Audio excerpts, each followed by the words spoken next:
ya, selain itu Bapak juga memiliki tugas-tugas lain di luar kepala sekolah. Karena Pak Ali kan selain sebagai kepala sekolah dan dalam kegiatan K3S juga aktif. Nah, otomatis kan juga banyak sekali masalah-masalah yang ditemui, Pak. Nah, sekarang selama ini bagaimana Bapak dalam mengidentifikasi kasus-kasus yang merupakan dilema etika maupun rujukan moral, Pak? Terima kasih. Ini memang apa ya, hal-hal yang Pak sampaikan ini sudah sering terjadi dan saya hanya memberikan solusi-solusi yang terbaik. Pantau ya, kemudian setelah kita pantau apakah hal itu benar atau tidak, kita akan menganalisis dengan cermat. Bagaimana Bapak dalam menjalankan pengambilan keputusan di sekolah, terutama untuk kasus-kasus di mana ada dua kepentingan ya Pak ya, sama-sama benar atau sama-sama yang mengandung kita yang berbeda dalam mengambil keputusan. Begini Bu, memang kita dalam mengambil keputusan kita harus membutuhkan pemikiran yang lebih mendalam terkait ketika sebagai kami seorang pemimpin ini memang harus dalam mengambil keputusan itu tadi saya sampaikan di depan Mbak, kita tidak usah terlalu gesa-gesa. Atau prosedur seperti apa yang biasa Bapak lakukan selama ini dalam menangani kasus yang berhubungan dengan kasus-kasus yang ada di sekolah kami ya kita harus mengadakan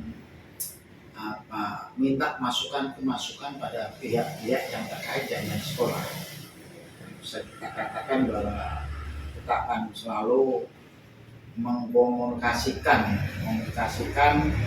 kasus apa yang sebenarnya yang kita alami. Jadi semuanya kita harus kita musyawarahkan, baik itu dengan wali murid atau orang tua, kepada pemuda, kepada pihak-pihak yang mengenai. Apa saja yang selama ini Bapak anggap efektif dalam mengambil keputusan pada kasus-kasus dilema etika tersebut, yang Bapak anggap efektif? Dalam benak pikiran kami Bu, dalam mengambil keputusan itu ya tidak lepas dari komunikasi Bu. Kita komunikasikan dulu kepada yang punya masalah-masalah gitu. Ini jelas kita tidak lepas dari itu, baik itu yang kasus-kasus yang berhubungan dengan murid, dengan guru, dengan orang tua. Ini juga harus kita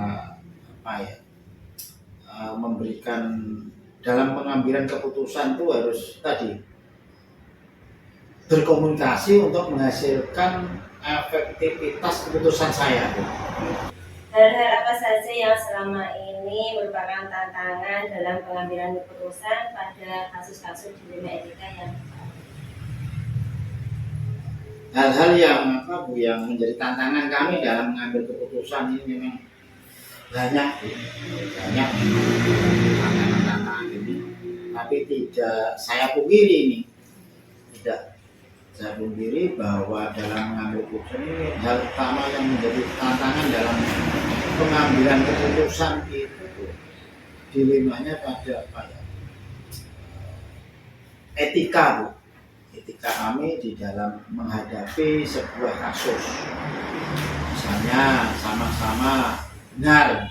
Apakah Bapak memiliki sebuah tata cara atau jadwal tertentu dalam sebuah penyelesaian kasus dilema etika?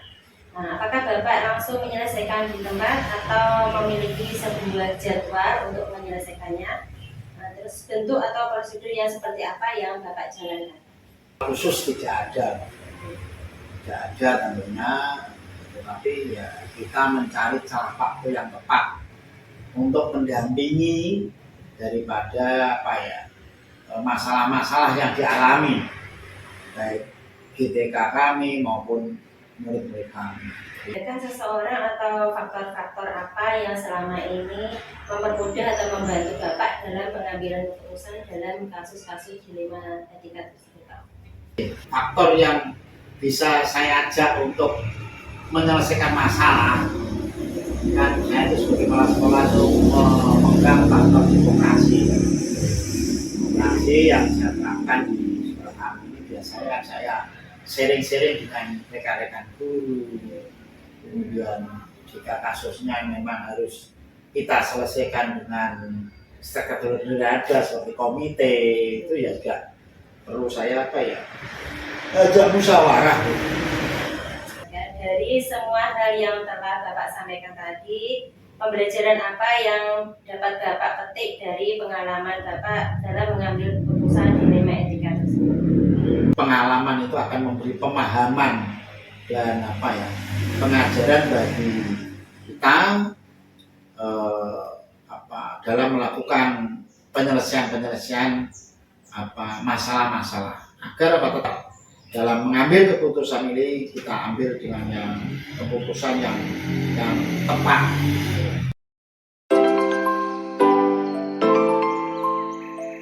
Merupakan wadah berproses suatu pendidikan. Tentunya terdapat pasang surut berbagai kejadian yang pernah dialami. Nah, apa saja peristiwa atau kejadian yang merupakan dilema etika yang terjadi di sekolah itu? Benar, Beta, tentu terdapat berbagai kejadian seperti siswa yang melanggar peraturan sekolah, kurang optimalnya pembelajaran yang dilakukan guru, bahkan masalah miskomunikasi dengan wali murid, dan masih punya banyak lagi. Jadi selama ini ya, bagaimana Ibu dapat mengidentifikasi kasus-kasus yang merupakan dilema etika ataupun bujukan moral, Bu? Jadi selama ini untuk mengidentifikasi kasus-kasus yang saya alami, apakah itu merupakan dilema etika atau bujukan moral, adalah mencari faktanya terlebih dahulu. Apa penyebabnya sehingga terjadinya kasus tersebut. Jadi langkah pertama yang Ibu ambil tadi mencari faktanya ya, terlebih dahulu.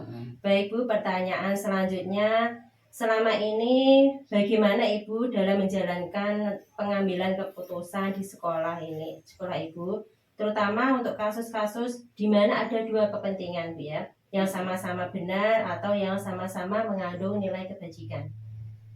Jika ada kasus di mana ada kepentingan yang sama-sama benar, pasti yang saya lakukan untuk mengambil keputusan itu yang pertama adalah mengecek apakah keputusan itu sudah sesuai dengan aturan atau belum, agar keputusan itu tidak menyalahi aturan tanpa kita sadari.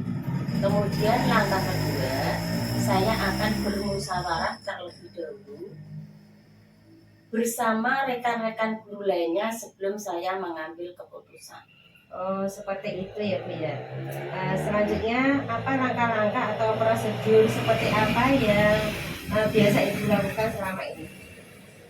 Langkah yang pertama, kami kumpulkan semua informasi yang ada. Yang kedua, kami identifikasi nilai-nilai yang bertentangan. Ketiga, kami bicarakan dengan tim untuk mencari solusi yang adil. Setelah itu, kami buat keputusan dan menyusun rencana untuk melaksanakannya. Oh iya Bu.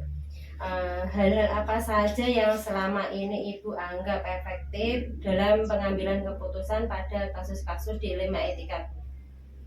Hal yang paling efektif yaitu dengan cara bermusyawarah bersama guru dan staf yang ada di sekolah, karena keputusan menyangkut kepentingan bersama, memastikan semua orang tahu apa yang terjadi dan membuat keputusan yang jelas dan adil.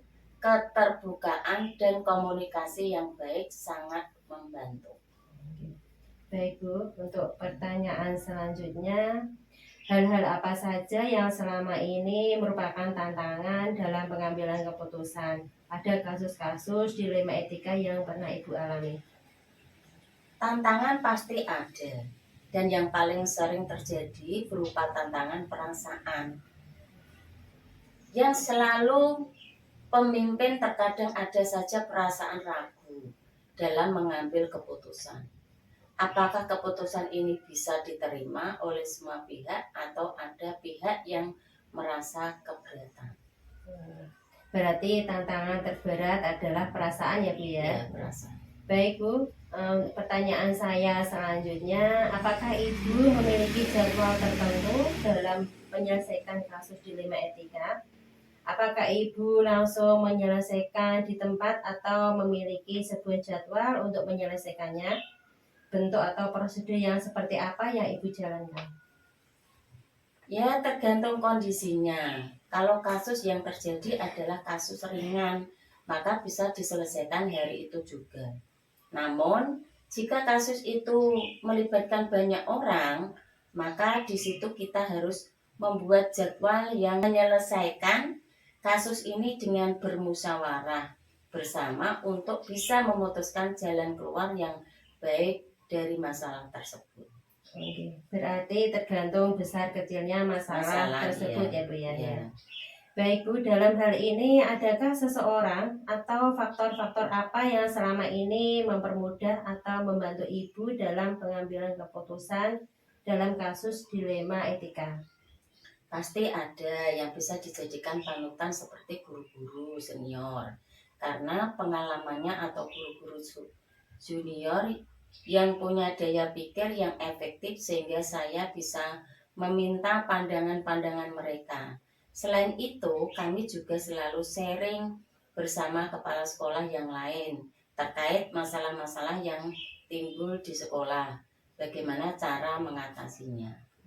Baik, untuk pertanyaan yang terakhir Bu, dari semua hal yang telah Ibu sampaikan tadi, pembelajaran apa yang dapat Ibu petik dari pengalaman Ibu dalam mengambil keputusan dilema etika? Dari pengalaman-pengalaman menyelesaikan masalah, pelajaran penting dari setiap kasus adalah jangan terburu-buru menyimpulkan suatu masalah. Kita harus tahu dulu fakta yang sebenarnya penyebab terjadinya masalah tersebut. Yang kedua adalah jangan memutuskan sebuah perkara sendiri. Harus dengan bermusyawarah bersama dengan guru-guru lainnya, karena hasil dari keputusan itu akan kita jalankan bersama.